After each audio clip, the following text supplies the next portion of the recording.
হযরত সিদ্দিক আকবরকে বলা হবে, সিদ্দিক রে, ওরে আবু বকর সিদ্দিক, তোমার সঙ্গে আমার সফর হবে। হযরত আলী কি ভালোবাসতো না? ওরে যে ঘরে মার্ডার হবে আমার নবী, নাউজুবিল্লাহ, আমার নবী ঘর ঘিরে ফেলবে, এটা আলীর কি ওয়াদা? হযরত আলীর জানা আমার ঘরের পাশে যদি কেউ মার্ডার কেসের আসামি হয়, যদি জয়নগর থানা থেকে যদি বড়বাবু সহ আরো মেজবাবু সহ কিছু পুলিশ প্রশাসন ভাইদেরকে নিয়ে চলে এসে ঘর ঘেরাও করে, ওরে ওই বাড়ির কাছের মানুষ বলবে ওকে যদি না পায় হয়তো আমাদের অ্যারেস্ট করবে, বাড়ি ছেড়ে পালিয়ে চল।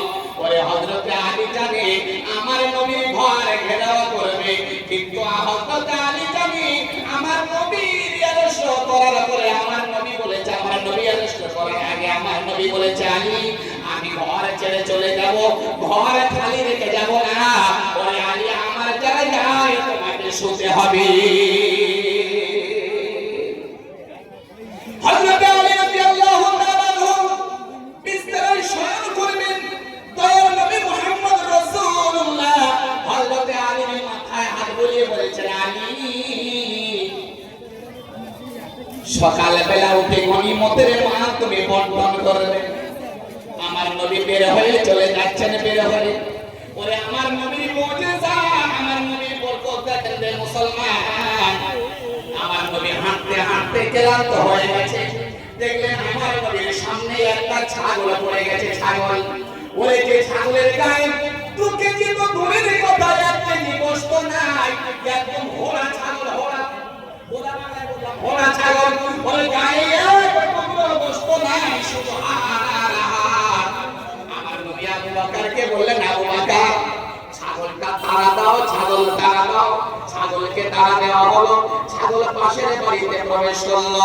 আল্লাহর নবী বলে, আবু বকর যাও ওই বাড়িওয়ালাকে বলো ওই ছাগলটা আমার দরকার, আমার বড় পিপাসা লেগেছে, বড় খিদে লেগেছে, আমার ভোগ লেগেছে। ওরে আবু বকর ওই ছাগলটা দরকার, ওই ছাগলের পিস্তা না হলে দুধ পান করব। কোন ছাগলের দুধ পান করবে গো?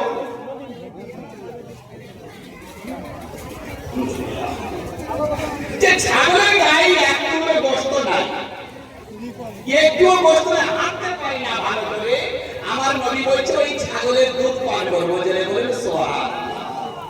হযরত সিদ্দিক আকবর বাড়িতে প্রবেশ করলেন। বাড়ি বসে আছেন একজন বুড়িমা, বুড়িমার গায়ে হাত বুলিয়ে বলছে, বুড়িমা ও আমার সোনার জননী মা, তোমার কাছে একটা দাবি করবো মা।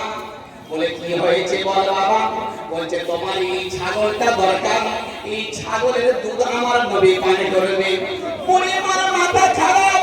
ওরে আবু বকর তোর কি মাথা খারাপ হয়ে গেছে? আবু বকর কি করে হতে পারে? আমার ছাগল চলতে পারে না, আমার ছাগল ভালো করে লড়তে পারে না, এই ছাগলের কেমন করে দুধ হবে? হযরত আবু বকর বললেন, দাও। ছাগলটা দেওয়া হলো। আমার নবী ছাগলের গা মাথা সব জায়গায় হাত বোলানো করে। ওরে দুর্বল ছাগল, আমার নবীর হাতের কাছে সঙ্গে সঙ্গে সবল হয়ে গেল। সুবহানাল্লাহ, নারে তাকবীর। বাকিরা সুবহানাল্লাহ। আমার নবীর গায়ে হাতের পরশ লাগার পরে দুর্বল ছাগল সবার হয়েছে না হয়েছে? আমাদের গায়ে ঘাম আমাদের বউরা সহ্য করে। গায়ে যদি মাটিতে খুব ঘাম হয়, যদি ঘরে যায় গেঞ্জিটা খুলে যদি গিন্নির মুখে চেপে ধরি, হায় হায় হায় বলি আমি এসে হয়ে পড়ে যা যা কি সুন্দর তোমার গায়ে ঘাম, মান সম্মান লজ্জা হয় অথচ নিজের স্বামীর গায়ের ঘাম গিন্নি নিতে পারে না। কিন্তু আমার নবীর গায়ের ঘাম যত ঘাম হতো, হযরতে আয়েশা বলেন আমি সব ঘামগুলো জড়ো করে রেখে দিতাম, এমনকি শিশিরে ভরে রেখে দিতাম। মদিনার এতিম বাচ্চারা, ওরে যারা হাই র্যাঙ্কের সেলিব্রিটি হলো, আমার নবীর গায়ের ঘাম সারা পৃথিবীর মেশকে আকবরকে হার মানিয়ে দিয়ে পৃথিবীর এক নম্বর মেশকে তৈরি হয়ে গিয়েছে। ধরে বলুন সুবহানাল্লাহ। হযরতে আয়েশা বলেন এই ঘামগুলো আমি শিশির ভরে রেখে দিয়ে মদিনার ইতিম বাচ্চাদেরকে বন্টন করতাম। ওই বাচ্চারা যখন আমার নবীর গায়ের ঘাম মেখে যখন যেত, একদিন নয়, দুদিন নয়, দীর্ঘ কয়েক মাস পর্যন্ত সেই রাস্তায় ট্রেন বের হতো। জোরে বলুন, আরো জোরে বলুন। আমার নবীর হাতের কি দাস। আচ্ছা, আরেকটা কথা বলে,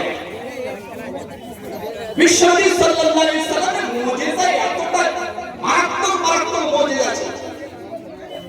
আমার নবী বাথরুমে যেতেন, বাথরুমে আমার নবী রিটার্ন আসার সঙ্গে সঙ্গে হযরতে আয়েশা যেতেন। আমার নবী যেই রিটার্ন আসবে হযরতে আয়েশা সঙ্গে সঙ্গে যেতেন। একদিন আমার নবী হযরতে আয়েশা হাত ধরে বলছে, আয়েশা